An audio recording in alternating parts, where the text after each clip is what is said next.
Let's turn now to the concept of wokeness. First, as applied to this actual hearing, here is AOC talking about what this actually means in practice.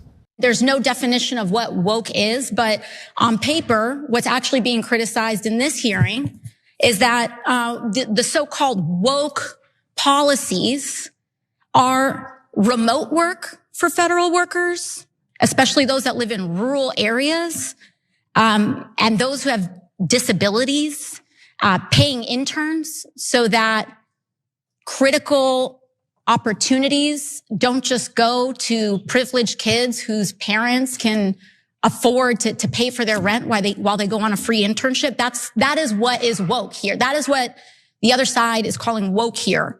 Making sure that OPM can create opportunities and federal careers for partners of military service members. That's woke. This is the woke alleged takeover that we have.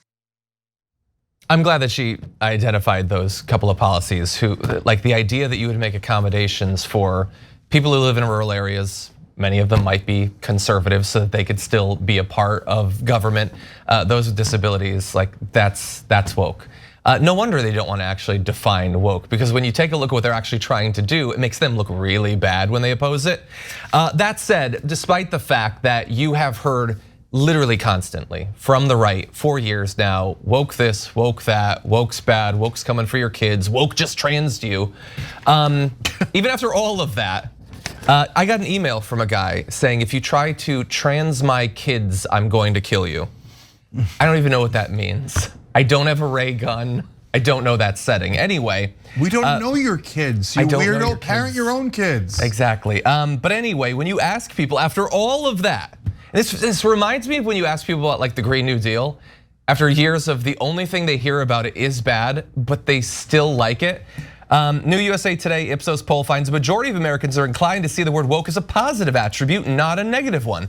56% of those surveyed say the term means to be informed, educated on, and aware of social injustices. That includes not only 3/4 of Democrats, but also more than a third of Republicans. That's not necessarily the best definition that you can come up with, but from what it eventually came to mean, I don't think it's a bad one, and people actually seem to get it. 39% say instead that the word reflects what has become the GOP political definition, to be overly politically correct and police others' words. That's the view of 56% of Republicans. By the way, that is not what Republicans mean when they say it. I mean, they'll call that sort of thing woke, but they call anything they don't like woke. If a bee stings them, it's a woke insect. It just means whatever they want it to mean. Which means, by the way, that people can put into it any negative attribute they want. That should make it very easy to convince people that it's a bad thing. But despite that, all of those factors, still people largely see it as a more positive attribute. So, I love the examples that AOC gave there. And let me just suggest step 1A. After you give that example, turn to whoever's leading the proceedings, usually some idiot like Jim Jordan, and go, Representative Jordan, do you believe that being disabled is helping the disabled is being woke?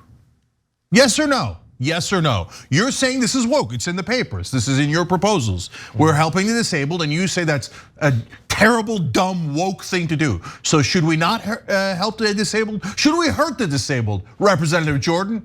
Because it's not my goddamn proposal, it's yours. What would happen? That would create nonstop headlines about a war between AOC and Jim Jordan. She called him stupid. Does he want to hurt the disabled? These are all great headlines. These are giant headlines about how, oh my God, the Republicans want to hurt disabled people, but it's actually literally true.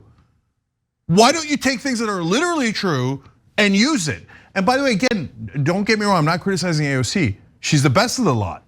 She listed the things that they're actually trying to do, right? So, all right, now on to the woke issue. Amazing numbers there, because you know what happens is, something as popular is proposed, in this case it's social justice. Most people are greatly in favor of social justice in America, about 2/3 are. Unfortunately, we've got a third of the country that literally doesn't like justice, okay? But that's true, again, by the way, I mean, I hate to say it, but it's kind of in our minds. It's true in almost every country. That's kind of how humans are built, and 2/3 of every country is actually progressive.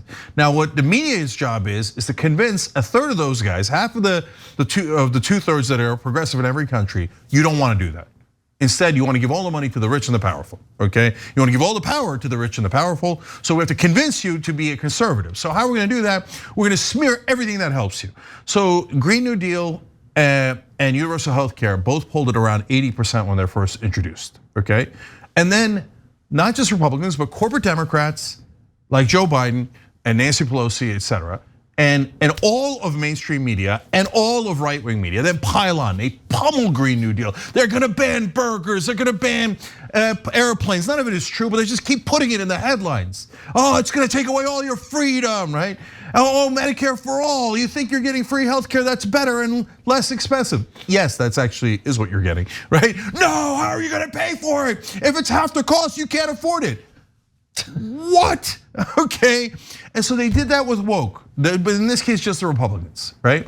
And they battered it. And Bill Maher. Yeah, no, but guys, it's always important to have useful idiots like Bill Maher and Joe Rogan, okay? Because they make it seem like, well, everybody's against woke politics. Look, it's no normal for Tucker Carlson to be against it, but even Bill Maher says it, right? So that's manna from heaven for corporate goons who want to distract you and rip apart anything that might help you, okay? So now, still at 56%, they couldn't knock it down. Same thing happens with Medicare for all. They sometimes knock it down to 59%, couple of months later, back up to 71%. Because people are like, God damn it, I need the healthcare. I need the healthcare, and you guys are robbing me, and I know it. And despite overwhelming propaganda. Okay, now, but get a load of this. I found this to be, it's a tiny little stat in there, but I found it really interesting. Independents, because of all this propaganda against it, 42 to 32, 10-point lead, say woke is an insult, perceived as an insult. But independents by 51-45 say woke means being aware of social injustice, not being overly politically correct, and they're in favor of it. They're in favor of being woke. So even though 42% of them got the memo that I'm supposed to be insulted by this, I'm supposed to think this is bad, still, majority were like, no, I still want it. I still want social justice. I don't care what they say. I want it, right? Now, if you turn on television today or any other day, do you think you're gonna get a positive view of woke, or are you gonna get the negative view? I think you're gonna get the negative view almost everywhere you turn. Yep. Are you gonna get the sense that the great majority of Americans are in favor of social justice like that? Are you gonna get the sense that independents, a majority of independents say, I love woke people, okay? You're not gonna get that sense anywhere on television, not anywhere. And this is exactly how they deceive you. I think you're exactly right, Cenk. This is an example of a successful branding exercise. And we saw that also with critical race theory. If you look at Google search data and Google search trends, nobody was searching for, talking about critical race theory until the right, Manhattan Institute, Chris Rufo. These are Koch funded and Republican billionaire funded enterprises made this thing materialize almost overnight. Then suddenly that's a top concern to a lot of hardline conservatives. It's everywhere. It's in your kindergarten class. It's in your kids' books. We're ripping libraries apart just to get rid of all the critical race theory in all these books. But when you really talk to people, and you see it in the same thing here, about these issues, without that label, without that branding, these are things they mostly think are good. For the Medicare for all front, I did a video for you all in DC at a protest where people were calling for the release of the January 6th prisoners. And one of the questions I asked was, if Trump gets reinstated, what's the first thing you want him to do?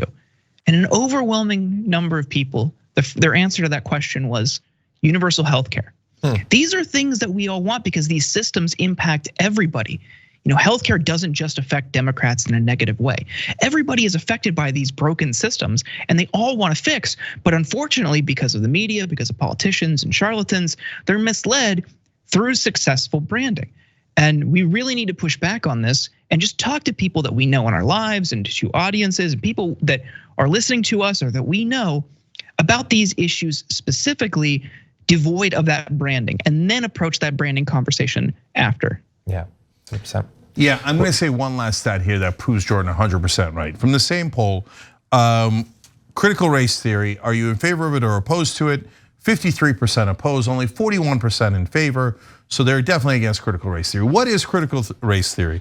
It is studying the, quote, ongoing effects of slavery and racism in the United States. Not just in the past, but the ongoing effects. So the American people hate it, right? So they ask them that specific question when they find out what it actually is, right? 72% in favor of teaching it, only 26% opposed. So when you use the magic words critical race theory, because of the propaganda, they say they're against it. When you tell them what critical race theory is and ask them, should we teach it? 72% say yes. Isn't that amazing? It is. And that right there is the power of propaganda. Thanks for watching The Young Turks, really appreciate it. Another way to show support is through YouTube memberships. You'll get to interact with us more. There's live chat emojis, badges. You've got emojis of me, Anna, John, JR, so those are super fun. But you also get playback of our exclusive member-only shows and specials right after they air. So all of that, all you gotta do is click that join button right underneath the video. Thank you.